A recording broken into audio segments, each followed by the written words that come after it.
Queridos, nós estamos estudando, meditando a respeito da pessoa do Espírito Santo,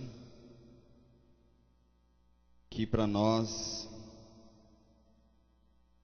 é muito importante, uma vez que foi nos dado do Espírito de Deus para estar conosco, para convencer o homem do pecado, da justiça, do juízo de Deus, para nos confortar, nos consolar, nos ajudar, não é verdade?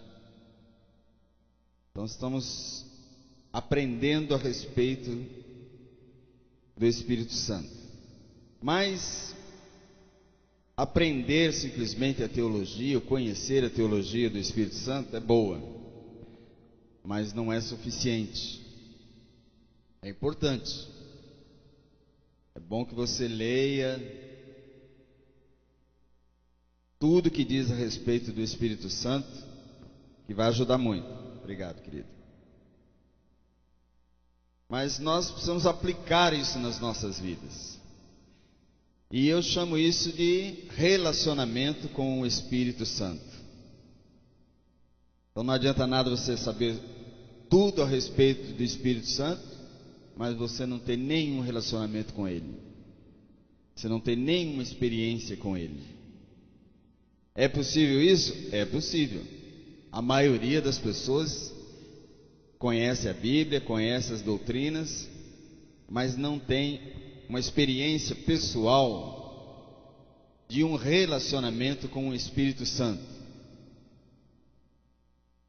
E isso torna todo conhecimento inócuo, sem validade, né? Frio, sem valor. Então o que nós queremos agora, nós estamos vendo agora, atentando, né, para as formas de conhecimento do Espírito Santo, dessa experiência, para ter uma experiência com o Espírito Santo, de nos relacionarmos com o Espírito Santo. Então, Deus me deu uma palavra aqui que eu achei muito boa. Graças a Deus por isso. Nós gravamos os nossos cultos, né? Nós colocamos na internet, nós temos um site, a nossa igreja tem um site, que todos devem procurar ajudar a divulgar, porque não adianta nada ter o site se ninguém acessa, né? Mas lá no site tem um botão do YouTube, onde a pessoa clica no botão do YouTube e aparecem os nossos vídeos lá, né? Eu gosto muito daquele pastor que prega lá. Gosto tanto que eu assisto, participo do culto aqui, gravo, chego em casa e assisto de novo. E Deus tem falado muito ao nosso coração, tem mostrado para nós muitas coisas, né? Agora, os simples ouvintes não serão justificados, diz a Bíblia, mas aqueles que praticam, aqueles que praticarem, né? Aqueles que estão aprendendo, vão se deleitar naquilo que o Senhor está mostrando para nós, né? Então a minha Bíblia aqui já diz assim o título: A Vida através do Espírito. Olha só, Romanos 8. Título aqui que não está na Bíblia. Quem colocou isso aqui é quem preparou a Bíblia aqui para nós. Então ele já dá esse título, né? Mostrando para nós que essa palavra vai dizer coisas tremendas para nós em relação a essa experiência com o Espírito Santo de Deus. Então são 39 versículos que nós temos aqui no capítulo 8, e eu contei, em 15 dos versículos, Paulo menciona o Espírito Santo. De 39 versículos, 15 ele menciona o Espírito Santo. Ele fala explicitamente o Espírito. E vai trazer para nós uma revelação dessa vida no Espírito, né?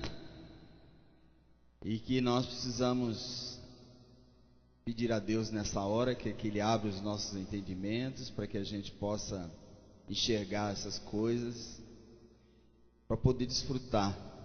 Que não há coisa melhor do que nós podermos desfrutar da presença do Espírito Santo em nossas vidas, né? Gostoso aqui quando nós estamos louvando o Senhor, adorando o Senhor com esses cânticos e sentimos o mover do Espírito Santo na nossa vida, tocando o nosso coração, e você pensa assim: podia continuar assim. Pena que acabou, né? Então a vida através do Espírito. Eu vou ler os 39 versículos aqui. É uma leitura grande? É. Mas, gente, é tão gostosa essa leitura. Ela é tão boa e tão importante para nós, que eu gostaria que você acompanhasse. Não sei se está no telão, né? Eu vou ler aqui na minha Bíblia. Vocês podem acompanhar aí e vão prestando atenção, né? Porque Deus fala conosco. Ele usa a Escritura para nos ensinar, para falar conosco. Então, cada versículo desse aqui, nós teríamos que ter muitas horas aqui para ficar meditando, né? Em cada mensagem, cada versículo, cada coisa que Deus coloca aqui para nós. Amém? Amém, igreja? Vocês estão preparados aí para ouvir do Espírito Santo?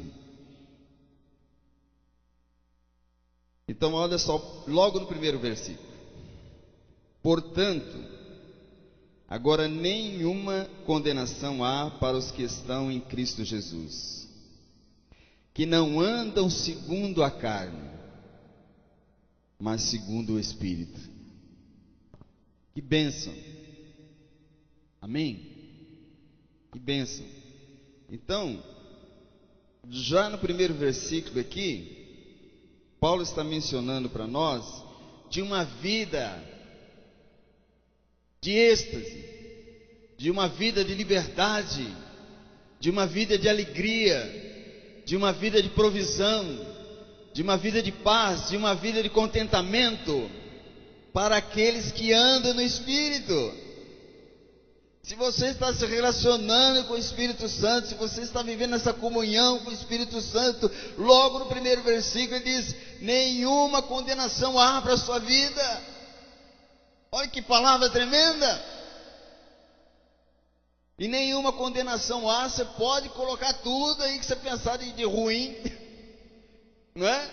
Porque qualquer coisa ruim é uma condenação, é um castigo. Em outras palavras, não há castigo nenhum. Diga glória a Deus. Que bênção, vocês não pegaram a palavra. Vocês não se apropriaram da palavra. Que bênção, não há condenação, não há castigo nenhum. Há uma vida de paz, há uma vida de alegria, uma vida tremenda para nós, para aqueles que andam no Espírito. Que coisa, vamos para casa que já acabou. Tá bom demais. Não é não? Que coisa tremenda. Porque a lei do Espírito de vida, que é a lei do Espírito Santo. Amém? O Espírito Santo é o Espírito da lei de vida. A lei de vida vem pelo Espírito Santo. A lei é a determinação da vida. O que é uma lei? É um decreto. Você decreta uma coisa, é uma lei, virou lei, agora é assim. Agora tem que andar com o farol aceso, senão é multado. É decretado. Então, a lei do Espírito de vida em Cristo Jesus livrou-me, diga graças a Deus. Livrou-me da lei do pecado. Me livrou da morte.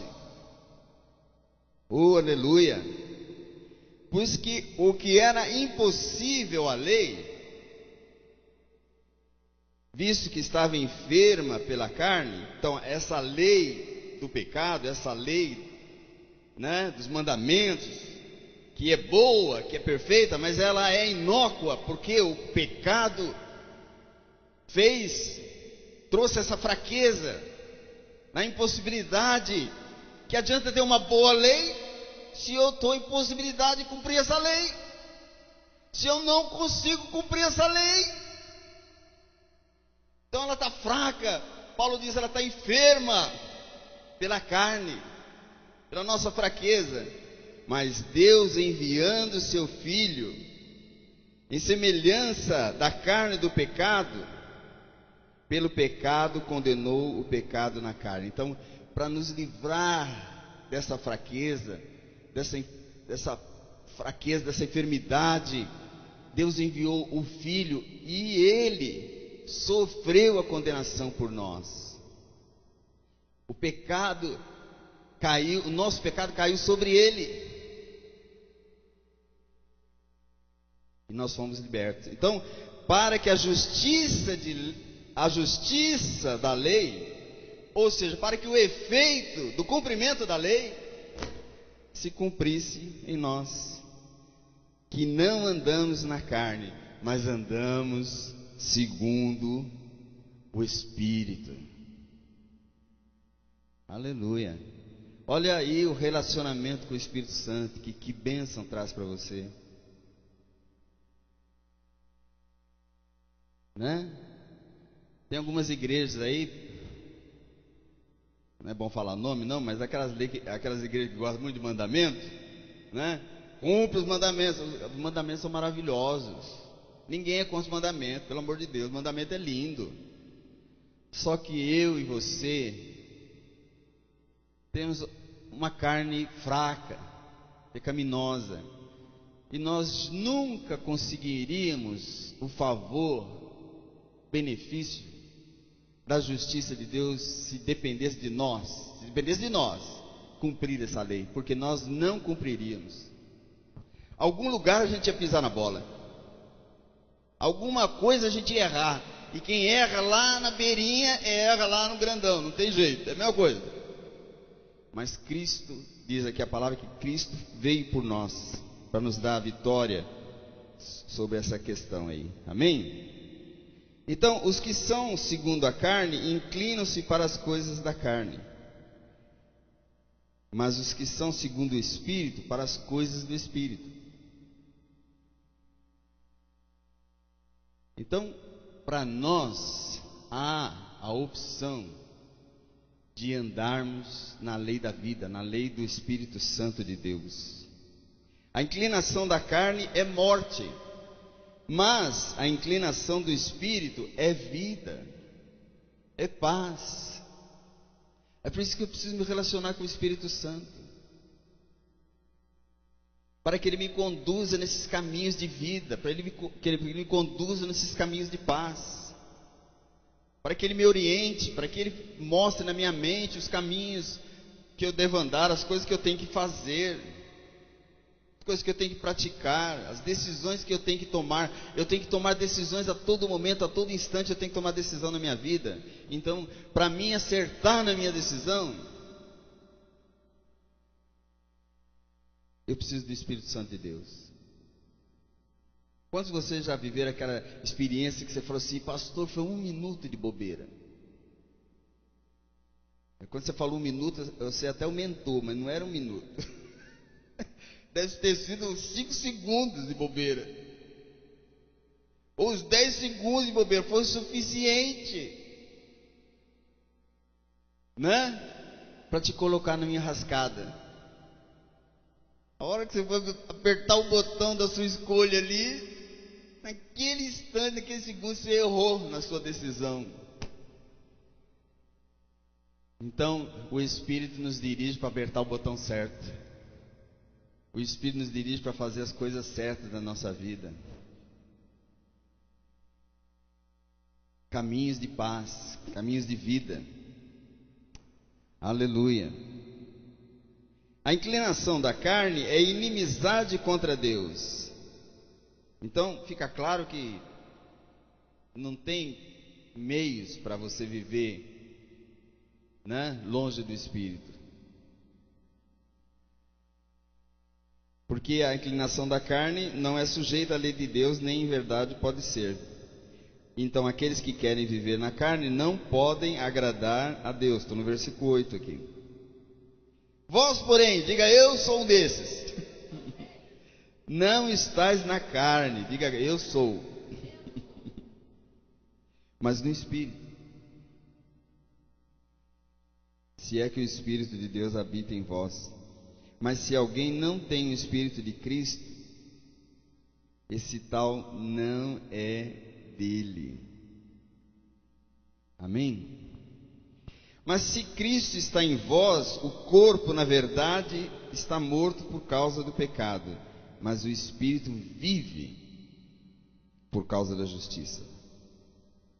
Se o Espírito daquele que dentre os mortos ressuscitou a Jesus habita em você, em vós, aquele que dentre os mortos ressuscitou a Cristo Jesus, que foi o Espírito Santo, foi o Espírito Santo, o Espírito de vida, vivificará também os vossos corpos mortais, pelo seu Espírito que em vós habita. De maneira que, irmãos, somos devedores, não à carne, para viver segundo a carne. Pois se viverdes segundo a carne, morrereis. Mas se pelo Espírito mortificardes as obras do corpo, vivereis. Então, uma ação do Espírito é matar a nossa carne. Essa carne está lá vivinha, saidinha, com a vontadezinha de se manifestar, de se mostrar, de aparecer, de fazer alguma coisa. Aí o Espírito vem e dá um torcidinho no pescocinho dela assim.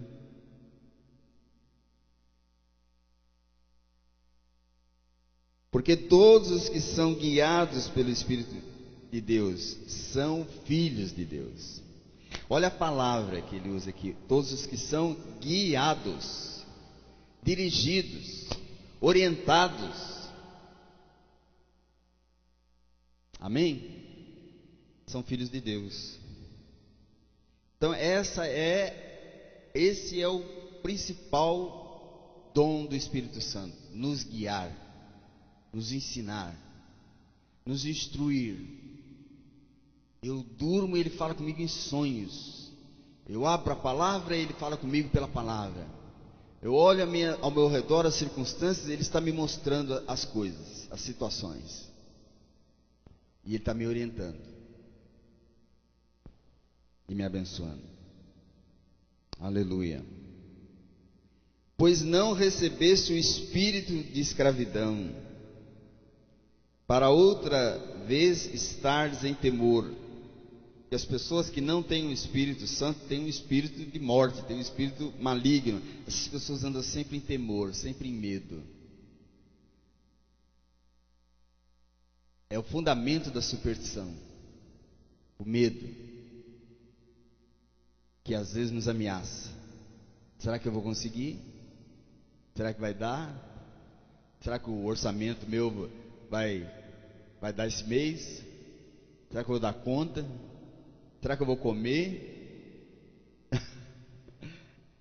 Mas você não recebeu esse espírito para andar em temor. Você recebeu o espírito de adoção, pelo qual clamamos Abba. A palavra Abba quer dizer Pai.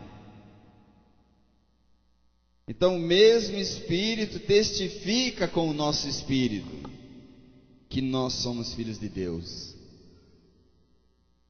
Há um testemunho.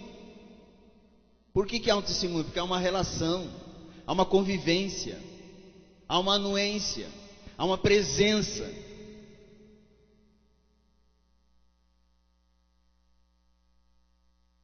Amém? Há uma presença, há uma união. Estão ali juntos. O Espírito de Deus está em nós, no nosso espírito. E nós recebemos de Deus esse testemunho que nós somos filhos de Deus, por aquilo que Ele realiza em nós e pelo que Ele nos orienta, pelo que Ele faz por nós. Se somos filhos, olha só as bênçãos. Agora começa a demonstrar para nós aqui os frutos disso aí. Se somos filhos, logo também somos herdeiros. Herdeiro de quem? Herdeiro de Deus, presta atenção nisso. E co-herdeiro de Cristo.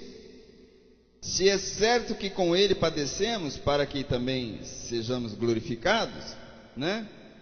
Mas também nós recebemos a bênção através dele.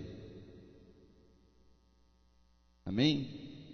Para nós também sermos glorificados, diz aí o texto, né?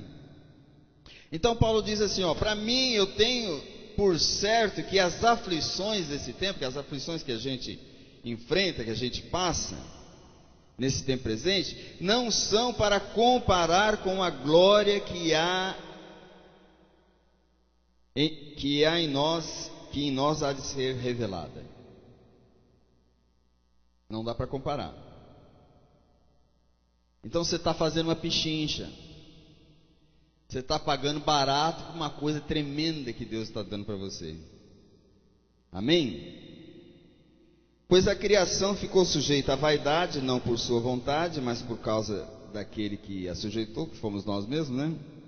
Na esperança de que também a própria criação será libertada. A criação também quer ser livre, a criação quer ser libertada também do cativeiro da corrupção para a liberdade da glória dos filhos de Deus. Sabemos que toda a criação geme, o mundo, a terra sofre, a terra geme, como se estivesse com dores de parto até agora. Não só ela, mas nós mesmos que temos as primícias do Espírito, também gememos em nós mesmos, aguardando a adoção, a saber, a redenção do nosso corpo. Pois nessa esperança somos salvos. Mas a esperança que se vê não é esperança. Quem espera por algo que já tem. Mas se esperamos o que não vemos, com perseverança o aguardamos.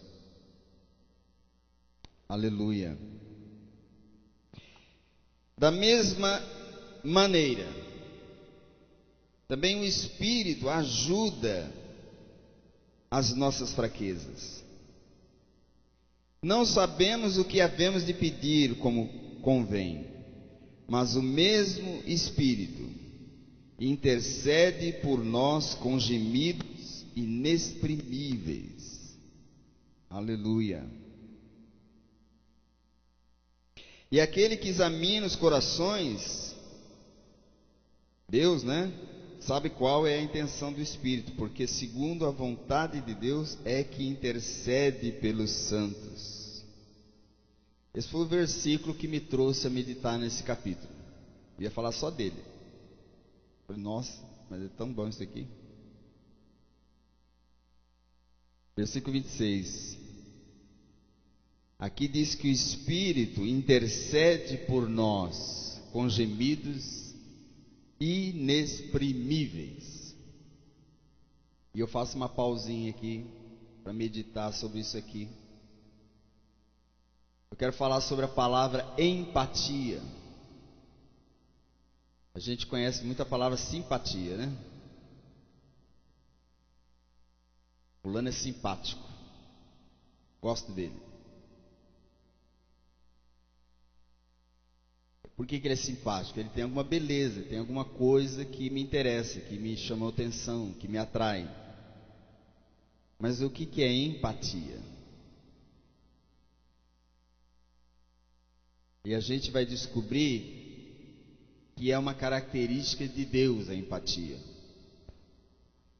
E é algo que Deus coloca em nós, colocou em nós também. A empatia. O que é a empatia? É você ter a capacidade de sentir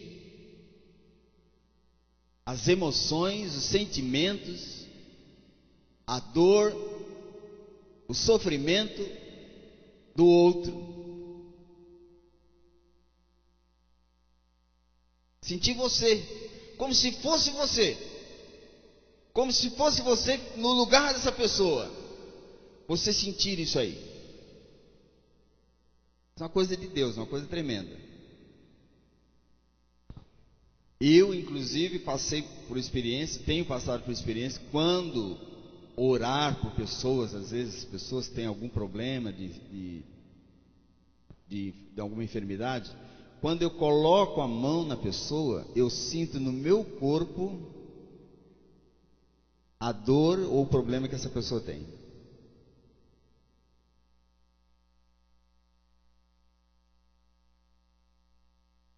Isso chama-se empatia.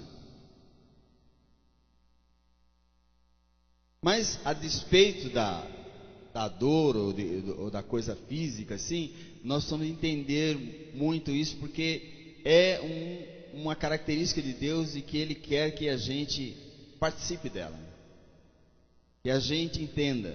Por quê? Porque o que me leva a ajudar outra pessoa, o que vai me mover a socorrer alguém,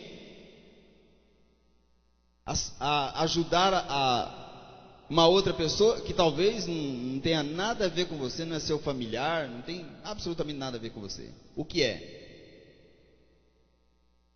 É o que nós chamamos aqui, nós vimos aqui, de empatia. Perceba que o Espírito Santo, ao interceder por nós, ele exprime diante de Deus gemidos. De quem são os gemidos? São do Espírito Santo. O Espírito Santo está sofrendo alguma coisa, querido? O Espírito Santo tem alguma necessidade? Tem alguma dor? Tem algum problema? Não, mas ele sente o meu problema. Ele é capaz de absorver na integralidade toda a minha dor e o meu sofrimento. Então ele geme no meu lugar. E essa oração dos gemidos inexprimíveis, o Pai, Deus, nosso Pai, escuta e se move para nos socorrer, nos abençoar. Meu filho está precisando disso. Meu filho está tendo esse problema. Meu filho está com essa dor. Meu filho está com esse sofrimento. Então o Pai se move para proporcionar a solução, para proporcionar o socorro para as nossas vidas. Amém?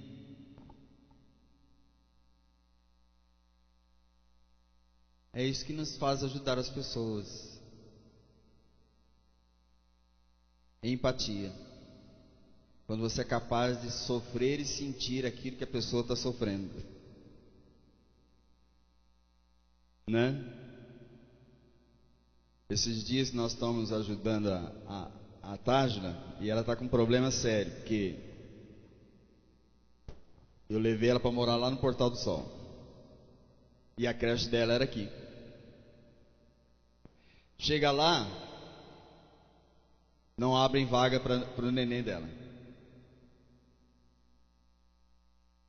Agora presta atenção. Qual é a situação de uma mãe, principalmente uma mãe que sustenta a família, sozinha, que tem que trabalhar, e ao mesmo tempo tem que cuidar de um neném de 1 ano ou 2 anos, sei lá, não interessa. Como é que ela faz?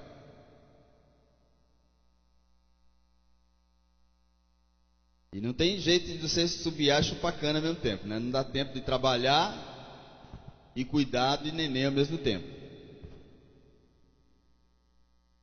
Então eu tenho ajudado, né? Até que Deus abra a porta aí para resolver essa situação. Eu trago o neném aqui na creche e venho buscar de noite.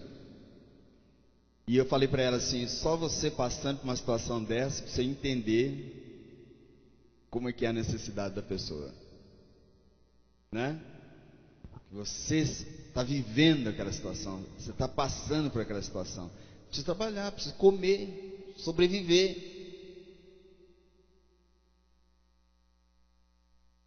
Não é?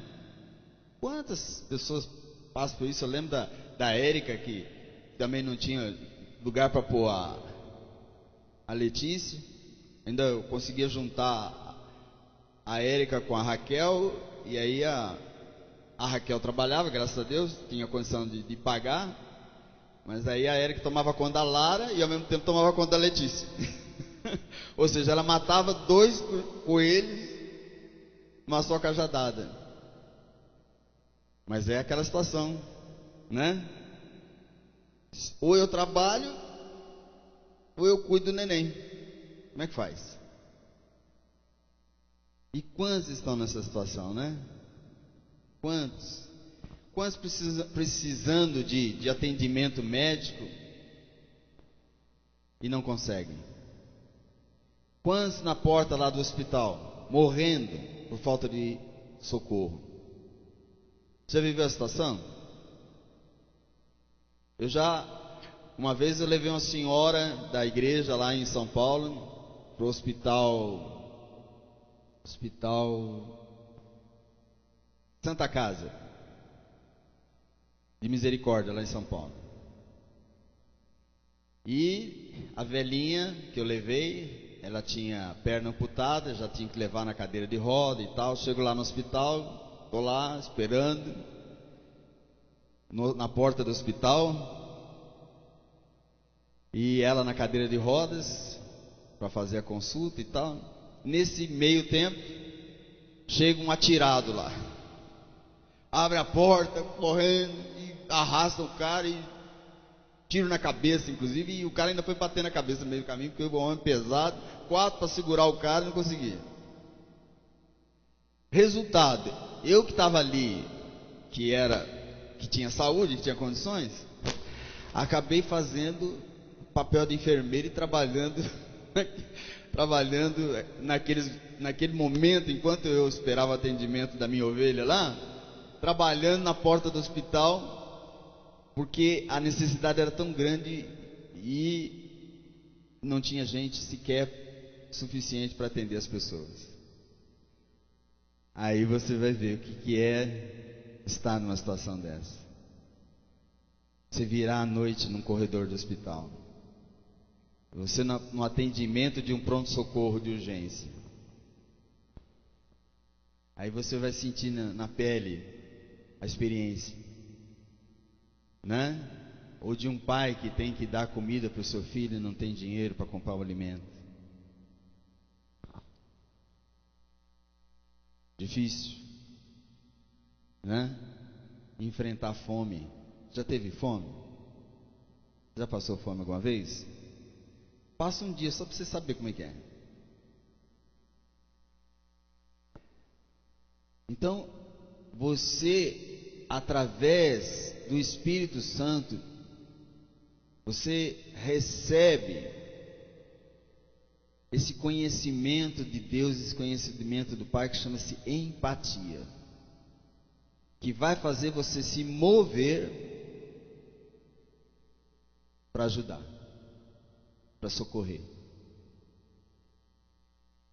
as pessoas. É exatamente assim, a minha Bíblia está dizendo aqui, que é dessa maneira que Deus nos assiste, e Paulo chama aqui, e Ele nos ajuda nas nossas fraquezas. Nós não sabemos o que havemos de pedir como convém. Ou seja, você não sabe orar. Você não sabe nem orar. Você não sabe nem pedir. A necessidade está lá, mas você não sabe nem o que dizer para Deus. Não é? Mas aí o que acontece? Sem a sua oração correta, sem a sua maneira certa de ser, mas o Espírito Santo vem e ele sente o seu problema, ele sente a sua necessidade, ele sente a sua carência, ele sente a sua dor, e ele, naquela empatia de absorver tudo aquilo que você está sentindo, ele transmite isso para o nosso Deus e Pai.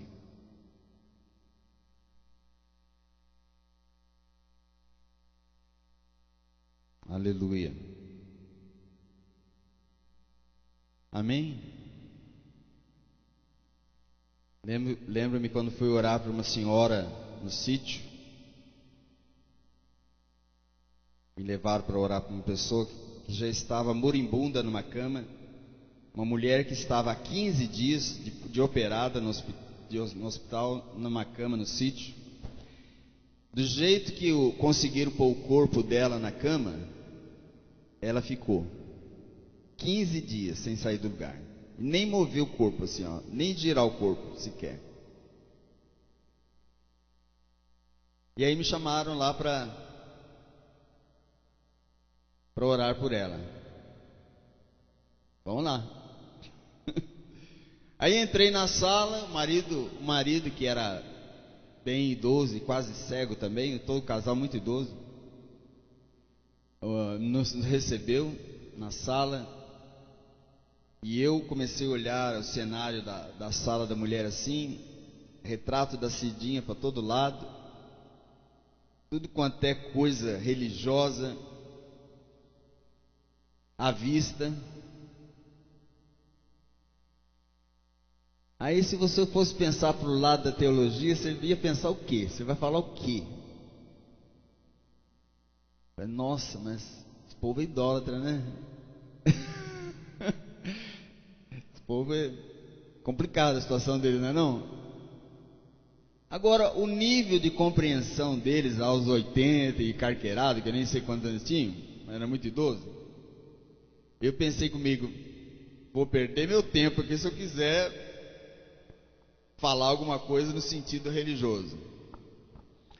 Então, apaga essa parte, passa essa parte, pula. Vamos pular essa parte. Peguei a minha Bíblia e abri a minha Bíblia e li para ela o Salmo 103. Quantos conhecem o Salmo 103? Salmo 103. Ninguém conhece? Se eu fosse você, aprendia. Mas o salmista diz assim, ó: bendize, ó minha alma, ao Senhor, e tudo que há em mim, bendiga o seu santo nome. Bendize, ó minha alma, ao Senhor, por todos os seus benefícios, porque é Ele quem perdoa todas as nossas iniquidades e sara todas as nossas enfermidades. Nos redime da cova.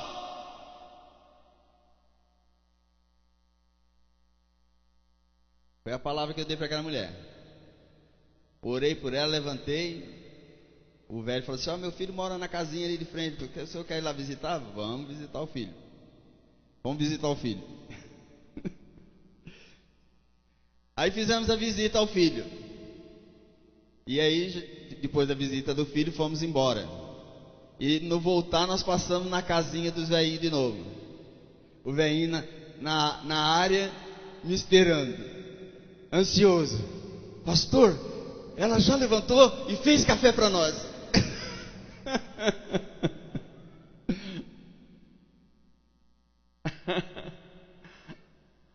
Quem sabe de nós o horário que convém, querido? Nós não sabemos o horário que convém. Nós não sabemos nem pedir, né? Eu lembro uma vez que eu pedi a Deus: Senhor, me ajuda a comprar um carro. Senhor, eu preciso de um carro. Ele me deu um carro. Aí, mas passou um tempinho, eu não tinha dinheiro para gasolina. Senhor, me ajuda a vender o carro. Não dá para ficar com o carro.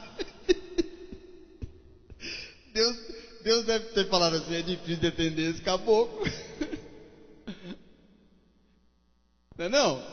Pense quantas orações você já fez e já desfez. Você foi e voltou para trás.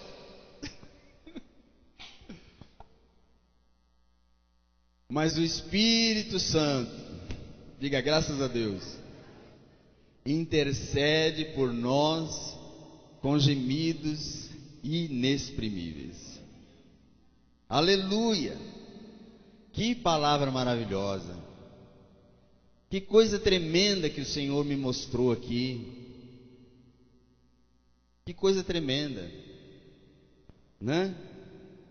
Aí o apóstolo Paulo vai continuar aqui, despeito de tudo que ele falou. Aí ele vai falar assim, ó: sabemos que todas as coisas concorrem para o bem daqueles que amam a Deus. Olha como vem as palavras aqui, com aquela convicção, com aquela certeza, porque eu tenho um Deus que habita em mim, o Espírito Santo habita em mim, Ele intercede por mim, Ele me ajuda, e Ele sabe o que eu preciso. Então, todas as coisas concorrem para o bem daqueles que amam a Deus, daqueles que são chamados segundo o seu propósito. Que diremos, vou pular um pouquinho aqui, versículo 31. Que diremos, irmãos? Que diremos à vista dessas coisas? Se Deus é por nós, quem será contra nós? Olha o que Paulo fala da nossa provisão no versículo 32. Esse versículo você tem que ler. Decora esse capítulo, hein? É poderoso esse capítulo. Versículo 32. Aquele que nem mesmo a seu próprio filho poupou. Veja só. Você vai, talvez você lendo esse versículo isoladamente, você não vai nem entender, né? Porque nós estamos falando aqui de relacionamento do Espírito Santo, nós estamos falando aqui que o Espírito Santo está intercedendo por nós e tal, mas de repente Paulo fala assim, ó: aquele que nem mesmo seu próprio filho poupou, antes o entregou por todos nós. Como? A pergunta é como? Não nos dará também com Ele, Jesus, que já nos deu todas as coisas? Diga todas as coisas.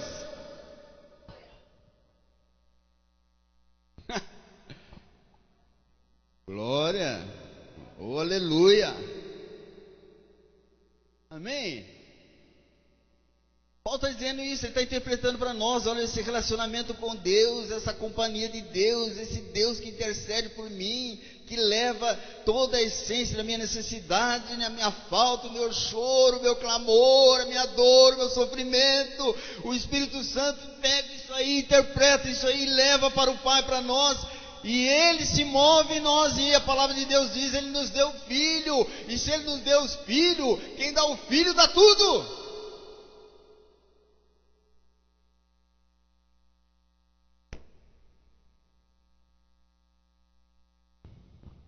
Aí Paulo fica valente, né? Ele diz assim: quem tentará acusação contra os escolhidos de Deus? É Deus quem os justifica. Quem os condenará? Pois é Cristo quem morreu, antes quem ressurgiu dentre os mortos, o qual está à direita de Deus e também intercede por nós. Que frase! Quem nos separará do amor de Cristo?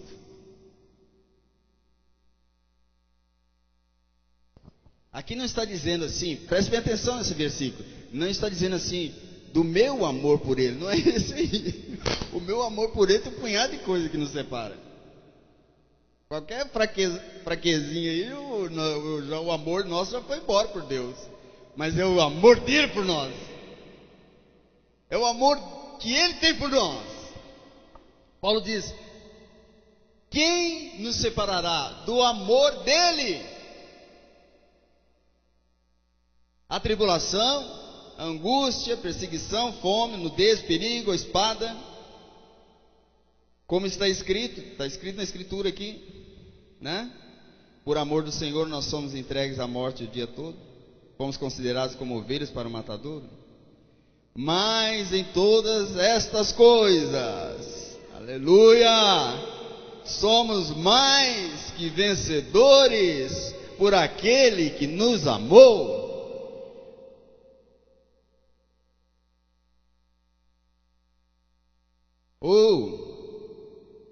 Quero ver vocês, líderes de célula, conseguir fazer isso numa célula.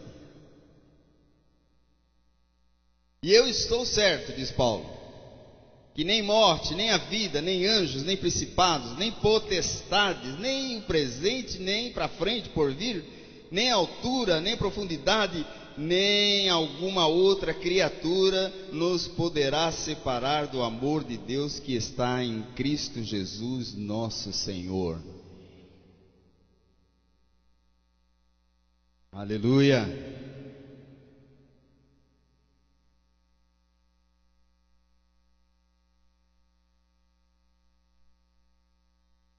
Aleluia. Senhor vai sempre dizer para você assim: te faltou alguma coisa? Te faltou alguma coisa? O povo ficou 40 anos, a história conta o povo de Israel andando 40 anos no deserto. 40 anos. O conga deles não acabou, a roupa deles não acabou, não faltou comida, não faltou água. 40 anos andando no deserto. Você fala, esse sapato é forte, hein? 40 anos. Quantos anos dura um sapato? No final de 40 anos o Senhor disse: te faltou alguma coisa?